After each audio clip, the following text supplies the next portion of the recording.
A very good evening to you. Thank you for joining us. Welcome to Sports Tonight. This is the first edition of Sports Tonight for the week. Promises to be exciting, fun-filled as always, because usually on a Monday, we try to give you an idea of what you'll be getting all through the week. So thank you once again for joining us.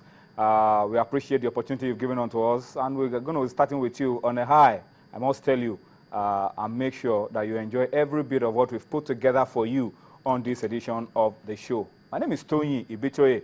Let me quickly introduce to you those with me for the first part of the show, and later on we'll make a change and we'll focus on domestic football. Of course, the biggest thing happening on the domestic scene really is the pre-season tournament that will be starting in Abuja on Saturday. But all the same, we'll build up to it, and we will talk about Nigerian clubs. Are they getting ready? Those on the continent, are they preparing for their continental challenges? Those that are just going to be there to compete in the league, how are they getting ready? We'll give you all the lowdown on all of that and more on Sports Tonight. But let me introduce to you my guests, starting off the show with me, Tunde Koiki, content specialist with Complete Sports, joins us on Sports Tonight. Tunde, good to have you. Thank you. On Sports Tonight this Monday. Thank you. Liverpool should be playing now. I think it's tomorrow, actually. They're playing tomorrow. They're playing tomorrow against Chelsea. First leg semi-final of the Capital One Cup. Capital One Cup, otherwise known as the Carling Cup. Yeah, no. So no pressure tonight. No, none at all. No pressure tomorrow night as well. None at all. None at all. All right. Onye Ujuajuku is also with us on the program tonight. Onye Ujuajuku, the news editor of Sporting Life, one of Nigeria's best circulating sports dailies, also joins us on Sports Tonight. Onye, what a weekend. But let me ask you, how has this weekend been for you? Because we know it started in Equatorial Guinea, and we are not there. And that has affected the followership and the amount of space we give the Nations Cup in our newspapers. Well, Tony, you know that first and foremost, you have to sell your papers. And if Nigeria is not there, it's and not if Nigeria is not there, it becomes very difficult. But be that as it may, you still have to report the Nations Cup, whether you like it or not, because it's the flagship football tournament in Africa. And some people, maybe whether they like it or not, will still want to see what is happening in Equatorial Guinea. And thankfully, the quality of football on display has been top-notch. We'll talk about that as we go on, because, well, at the beginning of the tournament, we had a lot of fears. What kind of football are we going to be seeing? But you remember, we spoke to Sheikh Adegwami on this show on Friday when he was giving us his own preview of the Nations Cup, and he says, look, forget about Nigeria not being there. It may affect the following here in Nigeria, but once the tournament kicks off, forget about it. You will love the quality of the football. And I think that's exactly what we've seen. May not be extremely high. All right, thank you for staying with us. It's time for us to move on now and talk about a few issues on the domestic scene. But before we do that, gentlemen, let's quickly go to Equatorial Guinea. Let's go to Mongomo. Mongomo. I like the way it sounds. Tuso Fala has put South Africa ahead 1-0 over the favorite to win the Nations Cup, Algeria. And that goal came just 6 minutes into the second half. So South Africa 1-0 up. Now we see that South Africa stopping Nigeria from qualifying for the Nations Cup wasn't as bad. There's no justification.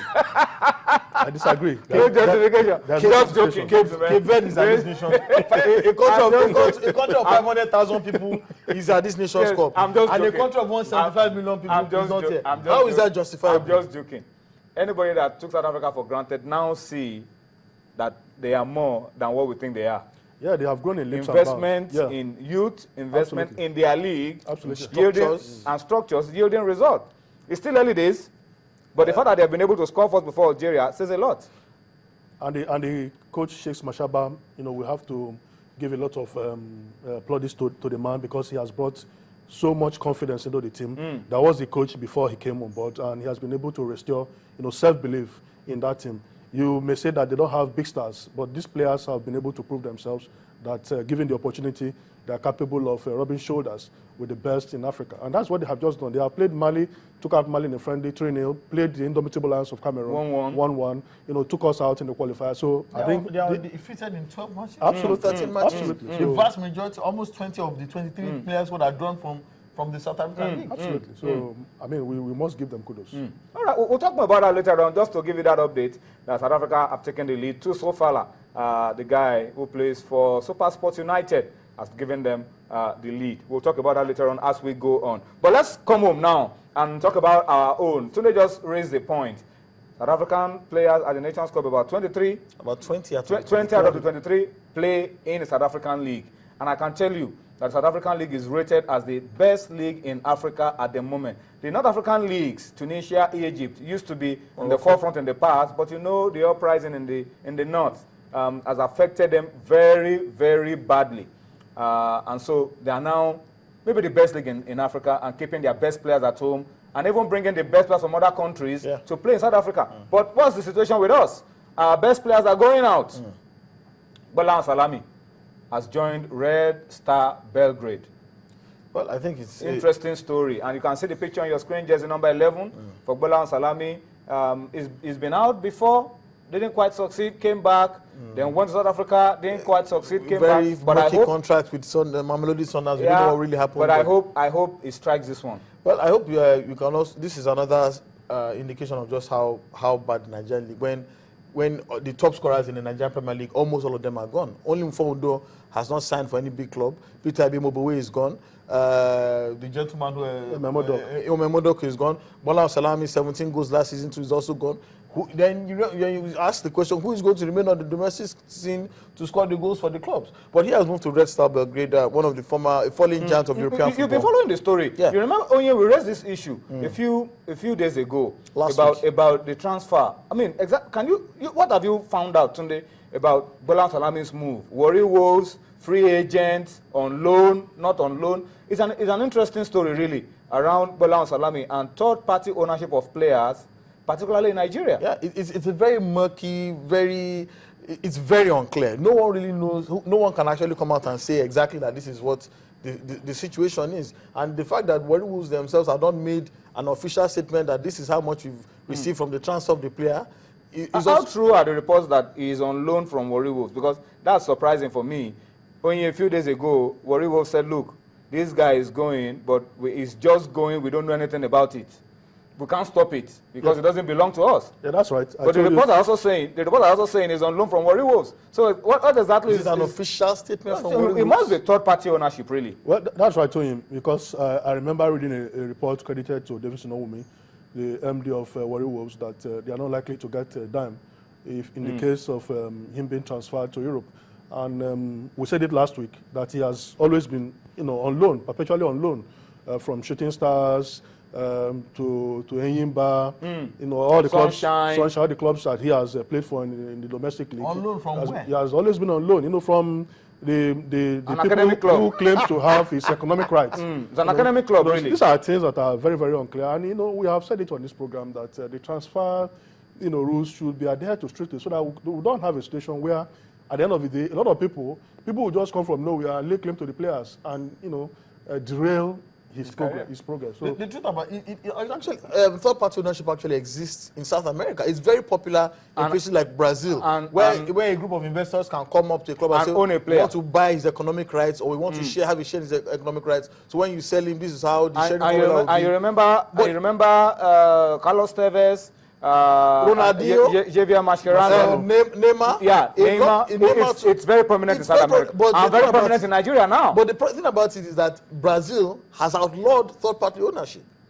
This is just a recent decision taken over over the last 2 weeks. They have outlawed third-party ownership. But some of them are still threatening that they are going to go to court to fight it and all of that. But FIFA is very strongly backing the federations who are abolishing third-party ownership because they believe it is not in the best interest of the players, not in the best interest of the clubs, as well, who groom and them, the football associations. So it's just someone. An example is Bola Salami now, who has played under 20, has played under 23, has played for the Super Eagles, has played for Shooting Stars, Enyimba, Sunshine, the Olympic team. He has played for every one of these clubs, and they are not going to be able to get a dime from whatever transfer proceeds come from his sale. That's one of the reasons why third-party ownership is not always going to sell with FIFA, and we should look at it more seriously in Nigeria. Which means Nigerian football suffers, because you and I know that when a transfer is initiated from the academy club that grew in supposed to get a share, his last club also gets a share. Yeah. This money filters down to the Nigerian football system, and people get paid and is reinvested. But if this happens, a third-party ownership where we have some unknown names suddenly come from nowhere and take all this money away, how do the clubs reinvest back into the system? How are they able to set up opportunities that should have gone to some other player that he has used up? How do they get it back? I think the clubs too should be blamed, because they try to shortchange themselves. You know what they said, penny wise, pound foolish. I've read some stories where players, they negotiate with players who won't pay you. In lieu of your clearance, you can go. Then when the players are being sold, they will now come from nowhere and say, when the player suddenly becomes a superstar. So they too should also put their house in order. All right, we'll talk about that some more once we have more details around it. But from what you've seen, because there are also some other reports that have been coming through about Bola Salami not passing a medical and all of that, it doesn't look like it's confirmed. I don't think that's the truth. We've seen him display jersey number 11, and it looks like that's a done deal. I watched the press conference where it was unveiled. And there was a press conference where it was unveiled. Maybe tomorrow we'll try to get those footages from some of our sources who are, so knowledgeable about these transfers, and get you to see some of those pictures. Proper ceremony organized for Bola Salami. So I don't think there's any truth in the report that he has failed a medical test and he will not be playing. I don't think it is true until maybe there's superior information to that effect tomorrow. But what can we say? We can wish Bola the best of luck. Yeah. Let's hope he strikes it well, makes impact, controls himself, and is able to play to the highest level and bring something back to the Super Eagles. That won't be out of place. That's the only thing we wish for him. And we are hearing that it was signed in order to replace another Nigerian striker, Abiola Dauda, who moved to Vitesse Arnhem. They felt he's lost greatly, and they felt that the best way they could move on was to get probably the best Nigerian player they could find at that particular point. I'm just hoping that Bola Salami can live up at least to just the kind of reputation. Not the Mario Balotelli reputation. No, at least the good reputation Abiola Dauda left behind in West South. So that some other players can also benefit from that in the future. All right.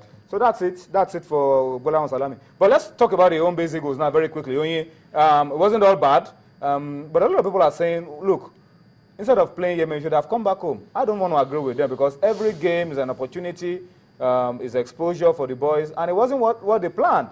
They wanted Mali didn't work. It became Sudan. They wanted Sudan, it didn't work, and it became Yemen. And they played and they won the game 2-0.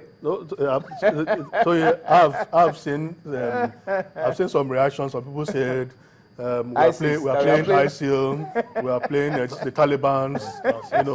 Those are side attraction. But for me, if you ask the players to come back home, what are they going to be doing? For goodness sake, the league is on break. It's on break. It will start around March, if it's going to start around that period. And these players, have even commended the